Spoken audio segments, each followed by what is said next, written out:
Teman-teman yang dirahmati Allah Subhanahu wa taala, saya yakin semua kita pernah ngerasa GR. Ada yang enggak pernah kegeeran? Kalau saya dulu sering. Salah satu ciri orang yang masih sendiri itu adalah kegeeran. Karena kalau dia udah berdua, nggak mungkin kegeeran kan ya.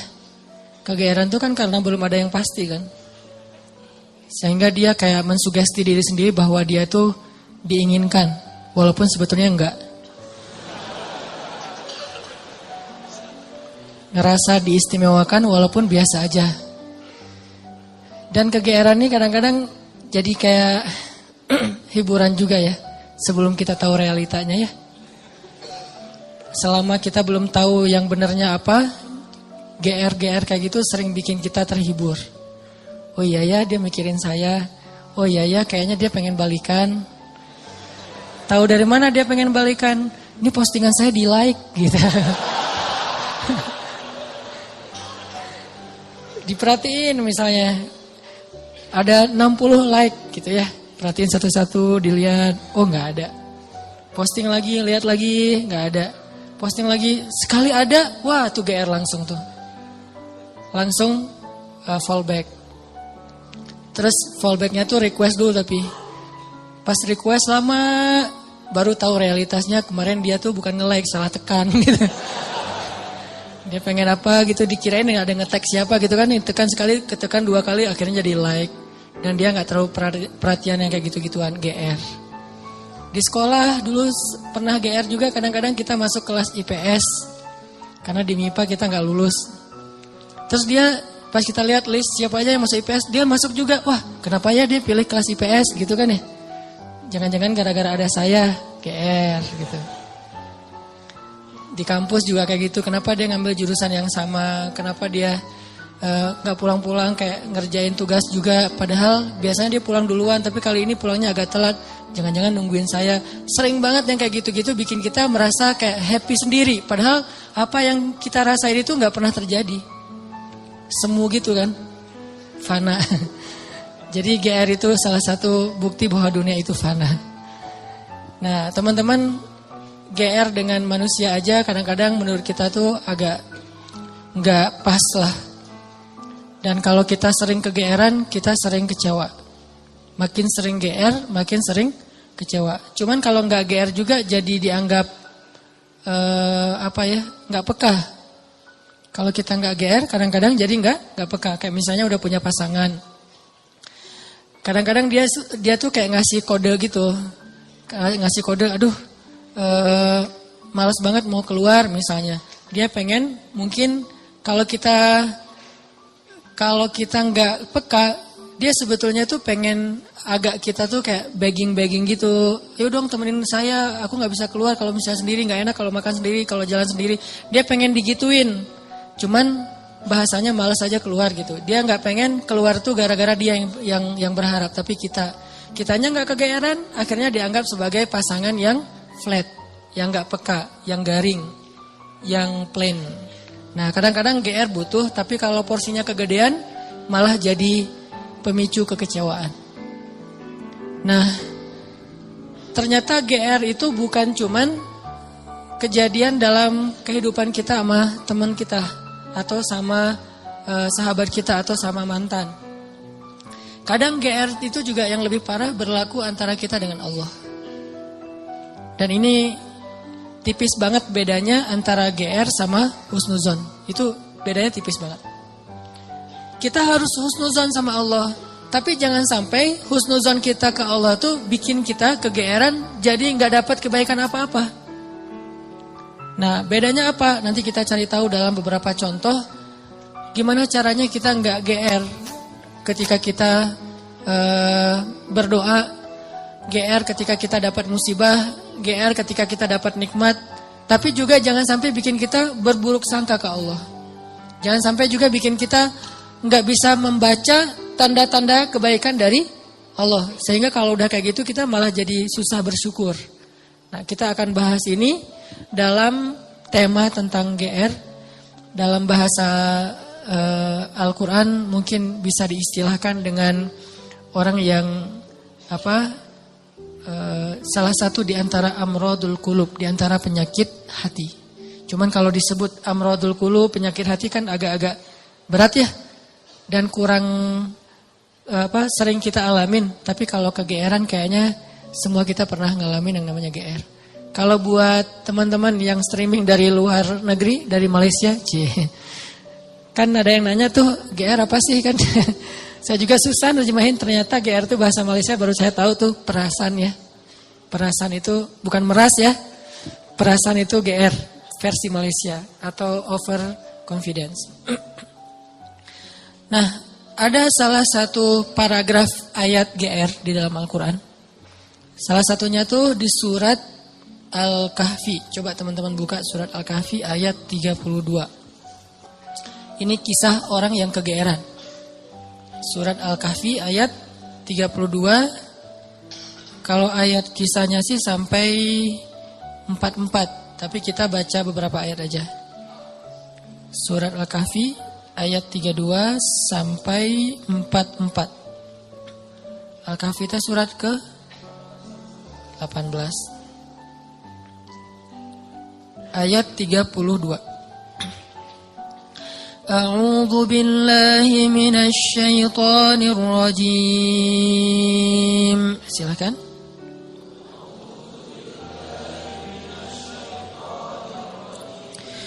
Bismillahirrahmanirrahim.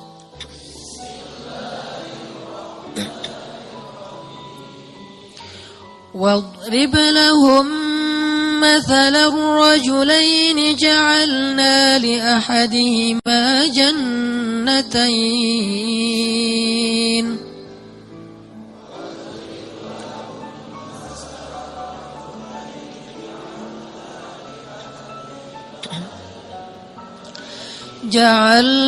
لأحدهما جنتين من أعناب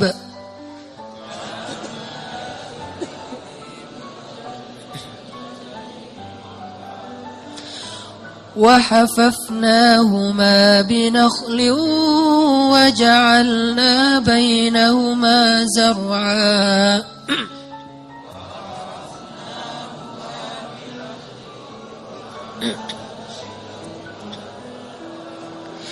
كلتا الجنتين آتت أكلها ولم تظلم منه شيئا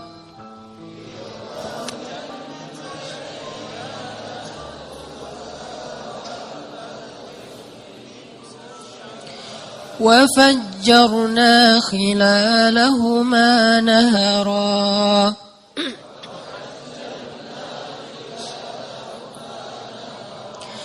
وكان له ثمر فقال لصاحبه وهو يحاوره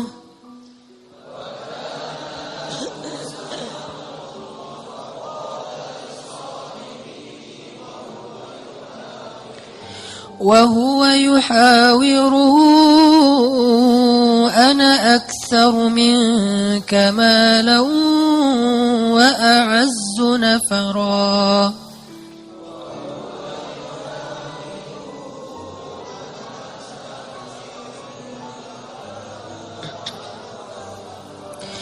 ودخل جنته وهو ظالم لنفسه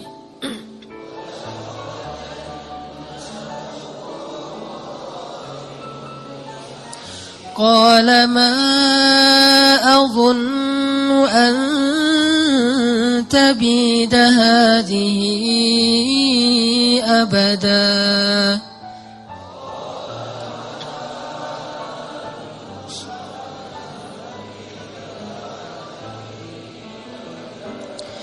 وما أظن الساعة قائمة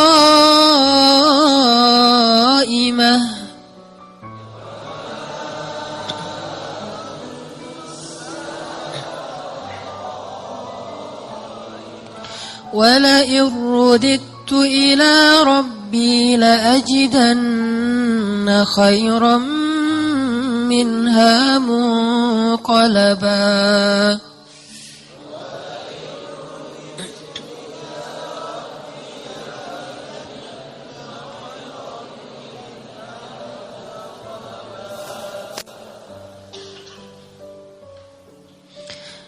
Dan sampaikanlah perumpamaan kepada mereka tentang kisah dua orang laki-laki Bani Israel. Yang seorang kafir, namun kami beri kepada dia 2 buah kebun anggur yang kami kelilingi kedua kebun itu dengan pohon-pohon kurma. Dan di antara kedua kebun itu kami buatkan ladang. Kemudian kebun itu menghasilkan buah yang sangat banyak, yang tidak pernah berkurang sedikit pun. Dan di celah-celah kedua kebun itu kami alirkan sungai. Dan dia memiliki kekayaan yang sangat besar. Maka dia berkata kepada temannya ketika sedang berbicara dengannya, sesungguhnya hartaku lebih banyak daripada hartamu dan keturunanku lebih kuat. Dan dia memasuki kebunnya dengan sikap merugikan dirinya sendiri karena angkuh dan kufur. Dia berkata, aku yakin kebun ini tidak akan pernah binasa selama-lamanya. Dan aku yakin hari kiamat itu tidak akan pernah ada. Dan seandainya aku dikembalikan kepada Tuhanku kelak, pasti aku akan mendapatkan tempat kembali yang lebih baik daripada ini. Sadaqallahul azim. Ini contoh orang yang GR. Gimana contoh orang yang GR? Dia itu jauh dari Allah. Malah kalau di ayat ini dia nggak beriman kepada Allah sebetulnya. Dia nggak menyembah Allah, dia syirik. Tapi dia ngerasa diistimewakan oleh Allah. Ada orang yang syariat nggak dia jalanin. Ibadah nggak dia lakuin. Akhlak nggak baik-baik amat. Dia punya harta tapi nggak pernah mau haji. Punya kelebihan harta nggak pernah bayar zakat. Nggak pernah bantu orang lain. Sholat sering ditinggalkan. Aurat dia buka. Tapi kehidupannya baik. Secara finansial dia sukses, karirnya luar biasa, terus networkingnya luas. Pokoknya hidupnya itu kayak gak ada kekurangan apapun dalam urusan dunia. Lalu dia berpikir, oh kayaknya Tuhan gak benci-benci amat sama saya. Jadi gak penting-penting amat juga harus setaat yang si fulan. Buktinya tuh yang rajin ke masjid masih miskin. Buktinya tuh yang udah menjalankan syariat dengan baik masih susah. Buktinya yang udah haji ternyata kehidupannya gak lebih baik dari saya. Artinya dia kegeeran, ngerasa bahwa dia itu diistimewakan oleh Allah Subhanahu wa taala, padahal dia tuh jauh dari Allah Subhanahu wa taala. Ini contoh kegeeran. Atau dalam pekerjaan dia melakukan pekerjaan-pekerjaan yang sebetulnya dia tahu itu gak boleh. Hasilnya itu gak halal. Pekerjaan yang menzalimi orang lain, baik menzalimi secara sengaja ataupun memang sistemik. Dia sengaja ngezalimin orang kayak curang dalam timbangan gitu kan ya. Atau secara sistem memang jenis pekerjaannya itu menzalimi orang lain sehingga gak halal. Cuman dengan pekerjaan itu dia sukses gitu. Sedangkan ada temannya yang kata dia terlalu idealis, malah gak bisa sukses kayak dia. Kegeeran, merasa bahwa oh sebetulnya ini sih gak masalah kayak gini-gini amat. Yang penting kan saya nanti bantu anak yatim, fakir miskin, menyantuni panti asuhan kayak gitu-gitu untuk menghilangkan less guilty lah. Padahal dalam bahasa Al-Quran kadang-kadang Allah menyebut sanastadrijuhum min haitsu la ya'lamun. Ini dikenal dengan istilah istidraj. Istidraj. Apa itu istidraj? Pasti teman-teman pernah dengar. Istidraj itu Allah udah sampai ke tahap ngebiarin dia. Dan ini adalah paling bahaya dalam hidup seorang hamba. Ketika dia dicuekin sama Allah. Kalau Allah masih perhatian sama dia, ketika dia salah, Allah tegur. Ketika dia salah, Allah kasih kesempatan. Ketika dia salah, Allah kasih ujian. Supaya apa? Supaya dia insaf, terus dia balik kepada Allah Subhanahu wa taala. Kalau orang masih dikasih ujian, masih dikasih musibah, masih ditegur sama Allah dengan niat supaya dia balik, sebetulnya Allah masih perhatian sama dia. Justru ketika ada orang yang bikin dosa, terus Allah biarin aja, nggak ada masalah setelah dia bikin dosa dan seterusnya, kayaknya hidupnya tuh lempeng, nyaman, sebetulnya Allah lagi nyuekin dia. Dan dicuekin Allah itulah seburuk-buruk kondisi seorang hamba. Makanya ada surat pembukaannya itu adalah kata-kata cuek. Makanya surat itu kalau kita baca gak boleh pakai bismillah. Ta'awuz langsung ke ayatnya. Yaitu surat apa? Surat Baro'ah. Atau nama lainnya adalah At-Taubah. Baro'atun. Arti Baro'atun tuh terserah lu deh gitu. Baro'atun tuh arti lainnya terserah kamu deh. Atau saya udah gak mau ikut-ikutan ya. Atau bahasa lain udah cuek aja deh, biarin aja dia sendiri. Atau bahasa sosmednya Allah unfollow sama dia. Masih mending unfollow, masih bisa dilihat di history ya. Di blog. Ini Baro'atun. Kalau dalam bahasa surat yang lain zarhum, biarkan mereka yakhudu wa yal'abu, bersenang-senang, bermain-main. Ini paling bahaya. Dan orang dalam kondisi kayak gini kadang-kadang kegeeran. Cuman kita husnuzon ke Allah, Allah gak baro'ah sama kita.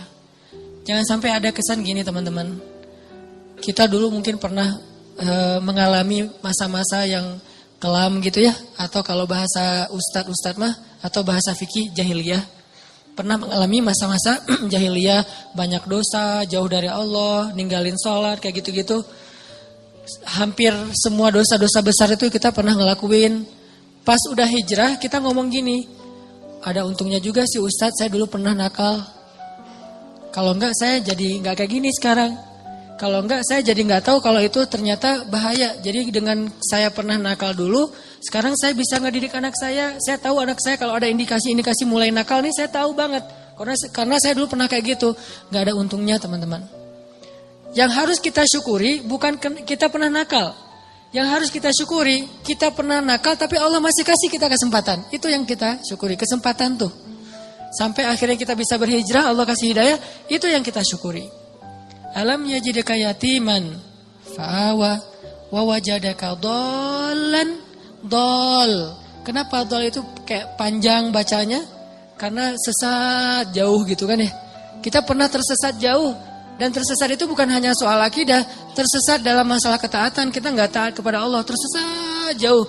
Sibuk dengan dunia. Kemudian kita foya-foya. Jauh banget dari Allah. Wa wajadaka dhallan fahada. Allah tarik balik kepada kebaikan. Yang harus kita syukuri bukan dolnya, tapi fahadanya, hidayahnya.